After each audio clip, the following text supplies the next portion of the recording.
일본이 전쟁을 할 수 있는 나라로 가는 것 같습니다. 아베 총리 압승했죠, 어저께? 네. 근데 저 카피가 상당히 우리 관점에서 보면 전쟁을. 아닙니다. 저 월스트리트 저널에 오늘 나온. 예. 근데 저게 뭐냐면 내년이 이제 패전 70주년, 일본을 내재적으로 보면 자기들 그렇죠. 입장에서 보면 패전 70주년인데 지금까지 일본이라는 것은 패전 국가, 그러니까 메가드하고 요시다 수상 간의 합의 아닙니까? 45년. 예. 일본 종전 협상인데 그 귀결점이 지금 현재 평화헌법이죠. 평화헌법은 군대 보유가 안 되고 자력으로 전쟁을 할 수 없는 거 아닙니까? 그렇습니다. 그럼 일본 내부에서 봤을 때는 정상 국가가 아니죠. 군대도 보유할 수 없고 전쟁을 할 수 없다. 그러니까 자민당의 옛날 낙가소네부터 끊임없이 정상 국가에 대한 어떤 추구가 있었습니다. 정상적인 나라가 정상 되고 싶다. 국가라는 것은 자국 군대가 있어야 되는 것이고 그 다음에 외침이 있을 경우에는 전쟁을 할 수 있다. 물론 자기들이 선제 공격하겠다는 얘기는 안 하죠. 그렇기 때문에 이 꿈은 뭐 외조부인 기시노부스키 이후 계속 일단 이 소위 그 메가드 요시다 체제 평화헌법을 수정해야 된다는 내부 동력은 분명히 있어 왔던 것입니다. 있어 왔던 것인데 이제 아베가 이걸 표면한 것인데 일본을 내재적으로 본다면 충분히 이런 에너지를 이해할 수 있지만 주변국에서 본다면 예. 트라우마가 있지 않습니까? 일본이 그렇죠. 군대를 보유하고 있고 전쟁을 수행할 수 있다라고 했을 때 그다음에 지금 독일하고 달리 일본은 중국이나 우리로부터 진정성 있는 사과를 했다라고 우리는 보지 않기 않죠. 때문에 이제 예. 문제가 되는 거죠, 이게. 네. 예, 그렇습니다. 지금 말씀하신 대로 이제 박 소장님께서 말씀하신 대로 일본이 굉장히 호전적인 국가지 않습니까? 그렇습니다. 예, 뭐 전쟁도 많이 일으켰고요. 특히 우리나라는 뭐 임진왜란에 이어서 뭐 정유재란에 이어서 한일 합방까지 이어서 아주 호전적인 국가인데 지금 일본의 극우 보수주의자들이 전체적으로 좀 확산되고 있는 상황인데 이번 선거가 이제 자민 공명당 연립 내각이 어제 이제 선거에서 3분의 2선을 그렇습니다. 확보했습니다. 3분의 2선이라는 게 총 475석 중에 317석인데 325석을 확보했어요.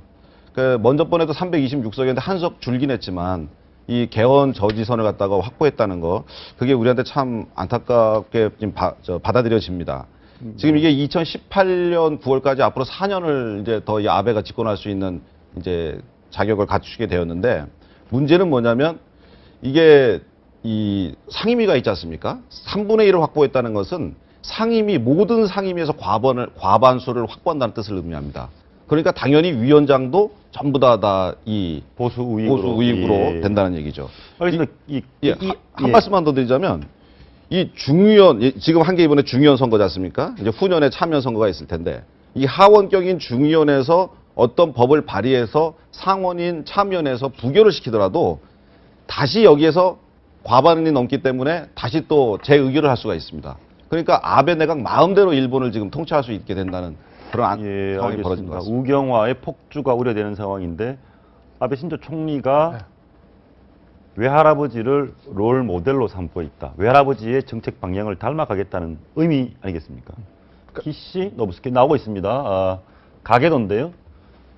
아베 총리의 외할아버지가 기시 노부스키고 그 정치적인 영향력이 사위죠. 그러니까 아베 신조 총리의 아버지 아베 신따로 일본의 정치 거물이었고, 근데 아베 신조에게 가장 큰 영향을 줬던 기시 노부스케 총리는 어떤 사람입니까? 그러니까 기시노부스케 총리가 아까 그 소장님 말씀하신 요시다 총리와 더불어서 전후 체제에다 가장 유명한 인물이라고 볼 수가 있는 거죠. 그러니까 별칭을 보니까 쇼와 시대의 요괴라고 합니다.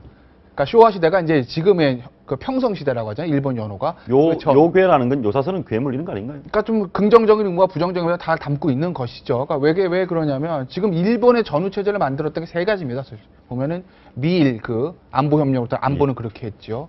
그 다음에 이제 경제 같은 거는 사실 그 정경유착이 이제 일본을 이끌어오는 거 아니겠습니까? 또 정치적으로는 이제 55년 체제라고 하죠. 자민당 독주 체제가 있었고. 저 사진이 그 세 개를 예. 전부 다 만든 사람이 기시노부스케 총리라고 보시면 될 것 같아요.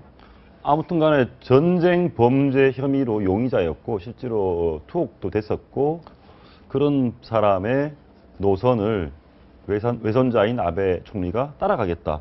한중일 사이의 갈등, 중국과 일본의 갈등은 더 심해지는 거 아니겠습니까? 정복될 수밖에 없죠. 정복될 수밖에 없는데 여기서 우리가 이제 좀 주의 깊게 봐야 되는 것은 뭔가 하면 우리의 감정이라는 어떤 그 도구마에 우리 스스로 갇혀 있으면 안 된다. 무슨 얘기냐면 우리가 뭐 계속 종북론을 할 때 북한을 내재적으로 보는 사람들이 이상하다 생각하지만 일본은 정상국가입니다. 정상국가면 일본 내에 이 에너지가 어디서부터 비롯되는 것을 정확히 이해해야 우리가 대처가 되는 것이지, 일본 국민들이 거의 3분의 2선 개헌 가능한 선까지 아베를 몰아줬을 때는 거기에 대한 에너지가 있는 거 아닙니까?